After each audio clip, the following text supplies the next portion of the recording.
मित्रांनो, आज आपण जाणार आहोत मोरगाव येथील मोरेश्वराच्या दर्शनासाठी। मोरगाव हे पुणे जिल्ह्यातील गणपतीचे मंदिर आहे। हे मंदिर अष्टविनायकापैकी सर्वात पहिले आहे। आदिलशहाच्या कालखंडात हे मंदिर बांधण्यात आले। मोरेश्वर मंदिर हे एक प्रशस्त मंदिर आहे। ते काळ्या दगडापासून तयार करण्यात आले असून ते बहामनी काळात बांधले गेले आहे। गावाच्या मध्यभागी असलेल्या या मंदिराला चारही बाजूने मनोरे आहेत। मोगल काळात मंदिरावर आक्रमण होऊ नये म्हणून याला मशिदीचा सारखा आकार देण्यात आला आहे। मंदिराच्या बाजूने 50 फूट उंचीच्या संरक्षण भिंती आहेत।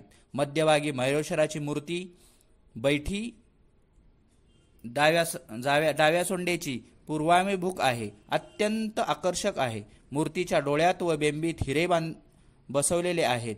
मस्तकावर नागाचा फणा आहे। मूर्तीच्या डाव्या व उजव्या बाजूस रिद्धी आणि सिद्धी यांच्या पितळेच्या मूर्ती असून पुढे मूषक व मयूर आहेत।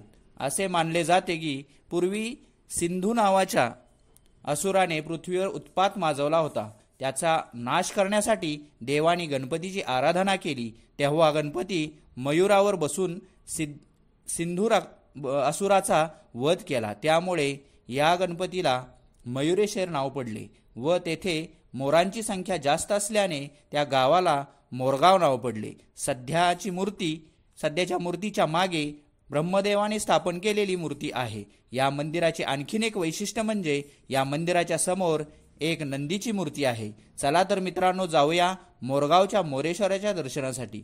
पुणे रेल्वे स्टेशन पासून मोरगाव, हडपसर, सासवड आणि जेजुरी मार्गे 64 किमी अंतर आहे। तर पुणे सोलापूर महामार्गापासून 55 किमी अंतरावर चौफुला गाव आहे। तेथून मोरगावला जाता येते। चौफुला ते मोरगाव हे अंतर 23 किलोमीटर आहे। तर मित्रांनो, आपणही जा आणि मोरेश्वराचे दर्शन घ्यावे।